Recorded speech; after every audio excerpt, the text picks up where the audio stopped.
శ్రీ పెమ్మసాని చంద్రశేఖర్ గారు వారిని రావాల్సిందిగా ఈ తీర్మానాన్ని ప్రవేశపెట్టవలసిందిగా సగౌరవంగా ఆహ్వానిస్తున్నాం.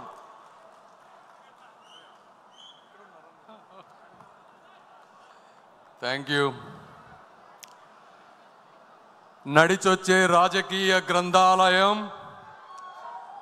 40 ఏళ్ల అనుభవాల విశ్వవిద్యాలయం, నిత్య నూతన ఆలోచనల విజ్ఞాన క్షేత్రం అయినటువంటి మాన్యశ్రీ ముఖ్యమంత్రి గౌరవ ముఖ్యమంత్రి శ్రీ నారా చంద్రబాబు నాయుడు గారికి ఓటమికి దడవని గుండె, ఒక చేత్తో పసుపు పచ్చ జెండా, మరో చేత్తో అభివృద్ధి ఎజెండా పట్టుకొని భవిష్యత్తుకు భరోసా ఇస్తున్నటువంటి మన యువనేత, ప్రియతమ నేత శ్రీ నారా లోకేష్ గారికి, అదేవిధంగా పార్టీని బాధ్యతాయుతంగా ముందుకు నడిపిస్తున్నటువంటి పల్లా శ్రీనివాస్ గారికి, పసుపు పొన్న వేదిక, పసుపు సైన్యపు వేడుక అయిన ఈ మహానాడుకు విచ్చేసినటువంటి నాయకులకు, నిస్వార్థమైన కార్యకర్తలకు నమస్కారం.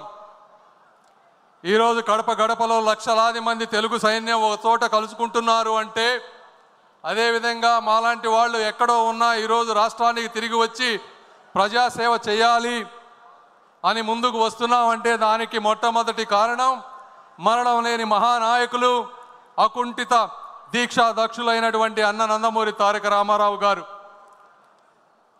మరి ఒకసారి 2019 తర్వాత చూస్తే 24 వరకు జరిగిన అరాచకం మీ అందరికీ తెలుసు.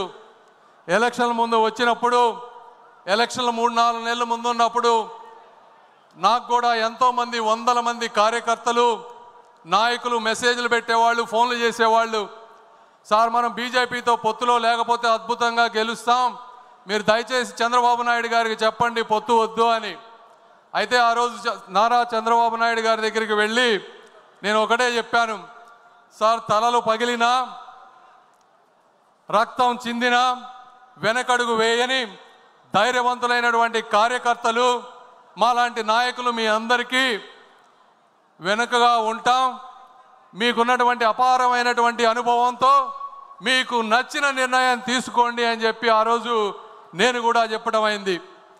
ఆ రోజు శ్రీ నారా చంద్రబాబు నాయుడు గారు ఒక స్థిత ప్రజ్ఞతతో తీసుకున్నటువంటి ఒక నిర్ణయం, వెంటిలేటర్ మీద ఉన్నటువంటి ఆంధ్రప్రదేశ్ని ఈరోజు ఆక్సిజన్ మీదకి తీసుకొచ్చినటువంటి పరిస్థితి. మరి ఈరోజు చూస్తే గత 5 సంవత్సరాల్లో జగన్మోహన్ రెడ్డి గారికి పూర్తి అధికారం ఉంది, కావాల్సినంత మంది ఎంపీలు ఉన్నారు, కావాల్సినంతటువంటి అవినీతి సొమ్ము ఉంది, ఆయనకు కూడా కొద్దిగా గొప్ప ధైర్యం ఉంది, అయినా కూడా ఏమీ చేయలేకపోయారు. మరి ఈరోజు చూస్తే తెలుగువాడు తలెత్తుకునేలా, తెలుగు జాతి గర్వపడేలా, ప్రపంచమంతా మన వైపు చూసేలా అమరావతి నగరం అద్భుతంగా రూపుదిద్దుకోబోతా ఉంది. ఈరోజు ఒక్కసారి అక్కడికి వెళ్ళి చూడండి. గత 5 సంవత్సరాల్లో అప్పుడు 14-19 మధ్య ఒక 2 యూనివర్సిటీలు వచ్చినాయి. ఆ 2 యూనివర్సిటీలు అమెరికాలో కూడా అంత అద్భుతంగా లేవు అని చెప్పి మీకు చూస్తే తెలుస్తుంది. అదేవిధంగా రాబోయేటువంటి అమరావతి మహానగరం చరిత్రలో ఒక మైలురాయిగా మిగిలిపోబోతా ఉంది. అదేవిధంగా మరి ఆగిపోయిన పోలవరం నేను చూశాను. నారా చంద్రబాబు నాయుడు గారు ఎన్నిసార్లు ఢిల్లీ వచ్చేవారు, ఎన్నిసార్లు కేంద్ర మంత్రులతో కలిసేవారు, ఏ విధంగా పోలవరాన్ని నెలలా ఫాలో అప్ చేస్తూ ముందుకు తీసుకువెళ్లారో ప్రత్యక్షంగా చూసినటువంటి వ్యక్తిని. అదేవిధంగా ఆగిపోయింది, ఆరిపోయింది అనుకున్నటువంటి విశాఖ స్టీల్ ప్లాంట్ని అర్ధరాత్రి 12-1 గంటల వరకు కూర్చొని స్టీల్ మినిస్టర్స్ తోటి, నిర్మలా సీతారామన్ గారితో కూర్చొని దానిని పూర్తి చేసినటువంటి మహానుభావులు శ్రీ నారా చంద్రబాబు నాయుడు గారు. మరి ఈరోజు రాయలసీమ ప్రాంతం చూసుకుంటే 5,000 కోట్ల రూపాయలతో 2 పారిశ్రామిక పార్కులు వస్తూ ఉన్నాయి. బీపీసీఎల్ ద్వారా 95,000 కోట్ల రూపాయల పెట్రోకెమికల్ కారిడార్ వస్తూ ఉంది. అదేవిధంగా రైల్వే ప్రాజెక్టులు చూసుకుంటే ఒక్క ఈ సంవత్సరమే 9,000 కోట్ల రూపాయలు రైల్వే డబుల్-ఇంకి, ట్రిపుల్-ఇంకి, అదేవిధంగా అద్భుతంగా తీర్చిదిద్దే రైల్వే స్టేషన్ల కోసం అన్ని ప్రాంతాల్లో ఆర్ఓబీలు, ఆర్యూబీలు, వందే భారత్ ట్రైన్లు ఇవన్నీ వస్తూ ఉన్నాయి. ఒకప్పుడు ఆంధ్ర రాష్ట్రానికి కేంద్ర బడ్జెట్లో రైల్వేకి 1000 కోట్లు కూడా ఉండేది కాదు. అలాంటిది కేవలం ఒక్క సంవత్సరంలో 9,000 కోట్లు, 5 సంవత్సరాల్లో 50,000 కోట్ల రూపాయలు ఈరోజు వస్తూ ఉంది. అదేవిధంగా నేను ఎంతోమంది నాయకుల్ని చూశాను, కానీ ఒక వ్యక్తి యొక్క కార్యదీక్షత, నేను వారు ఇక్కడ ఉన్నారని వారు పొగటం గురించి నేను చెప్పడం లేదు, వ్యక్తిగతంగా నాకు ఎటువంటి స్వార్థం లేదు, దేవుడు అన్నీ ఇచ్చాడు. అయితే ఈ వాస్తవాలు కూడా ప్రజలకు తెలియాలని ఈరోజు చెప్తా ఉన్నాను. ప్రపంచంలో మన ఇండియాలో ఈరోజు మీరు తీసుకుంటే అత్యధిక వెడల్పు ఉన్నటువంటి రోడ్డు 14 లైన్లు ఉన్నటువంటి రోడ్డు, అది 160 ఫీట్లు ఉన్నటువంటి రోడ్డు. ఇదే ఇలాంటి రోడ్డే అమరావతి ఔటర్ రింగ్ రోడ్డుకి కేంద్ర ప్రభుత్వం ప్రతిపాదించింది.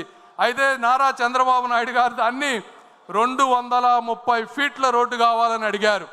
ఆ రోజు గడ్కరీ గారు ఉండి ఇండియాలోనే ఇంత పెద్ద రోడ్డు లేదు, అమరావతిలో అక్కడ జనం లేరు, ఎందుకు మీకు అంత పెద్ద రోడ్డు అంటే నారా చంద్రబాబు నాయుడు గారు చెప్పినవి, సార్ నేను ఉంటానో ఉండనో తెలియదు, ఈరోజు మీరు హైదరాబాద్ చుట్టుపక్కల చూస్తే ఒకప్పుడు అక్కడ కూడా కార్లు వెళ్ళేవి కాదు, ఈరోజు అక్కడ ట్రాఫిక్ జామ్ అయిపోతుంది. అయితే నాకు తెలుగు జాతిపై ఉన్నటువంటి ఒక నమ్మకం, ఆంధ్రప్రదేశ్ ప్రజలపై ఉన్నటువంటి ఆ స్ఫూర్తిపై ఉన్నటువంటి నమ్మకం, ఈరోజు ఆంధ్రప్రదేశ్ ఈరోజు ఇలా ఉంటే ఉండొచ్చు, కానీ 25 సంవత్సరాల తర్వాత అక్కడ 1 ఎకరం భూమి కూడా మేము కొనలేం.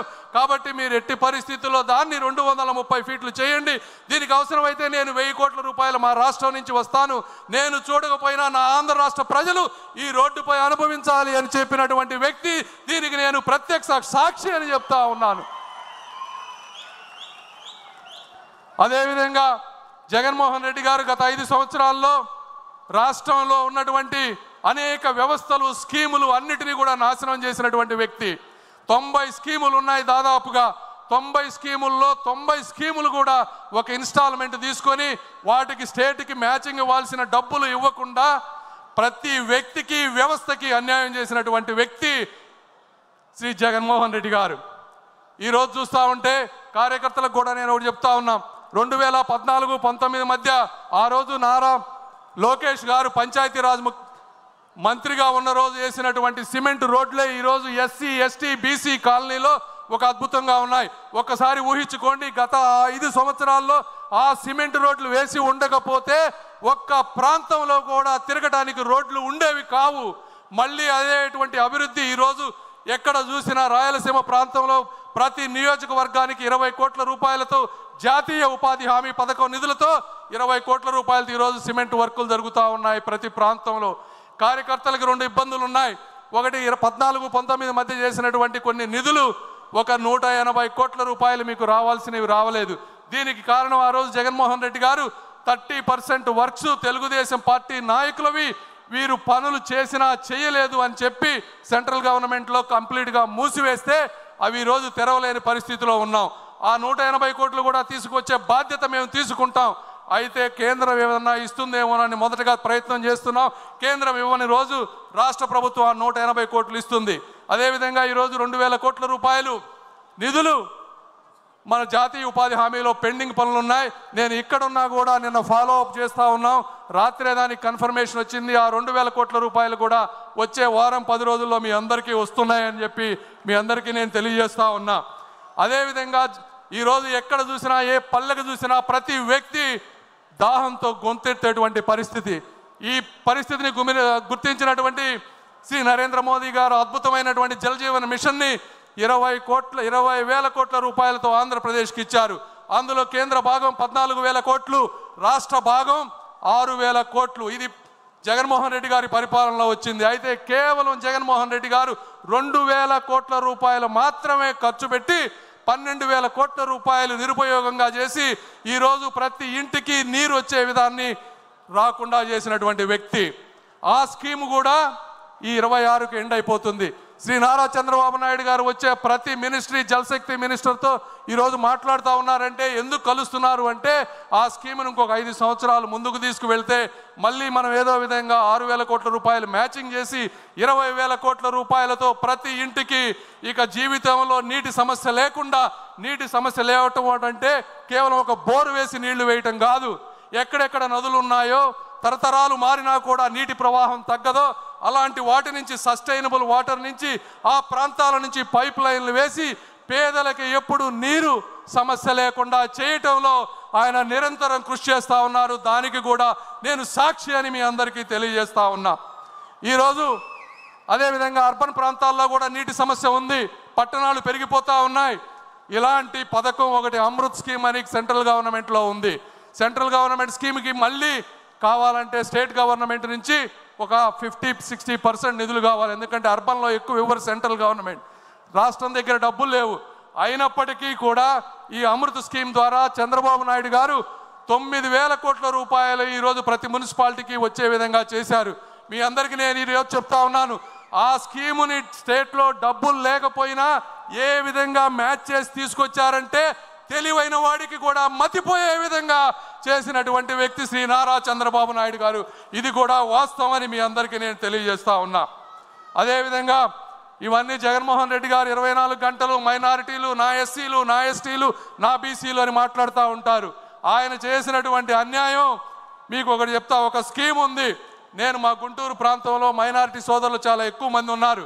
ఈ మైనారిటీ సోదరులకు ఏదన్నా చేయాలని చెప్పి ఆ మైనారిటీ మినిస్ట్రీకి వెళ్తే PMJVK అని ఒక ప్రధానమంత్రి జన వికాస్ కార్యక్రమం అని ఉంది. దీనికి సంవత్సరానికి 2,000 కోట్ల రూపాయల నిధులు ఉన్నాయి. గత 3 సంవత్సరాల్లో ఒక్క రూపాయి కూడా వాడుకోలేదు.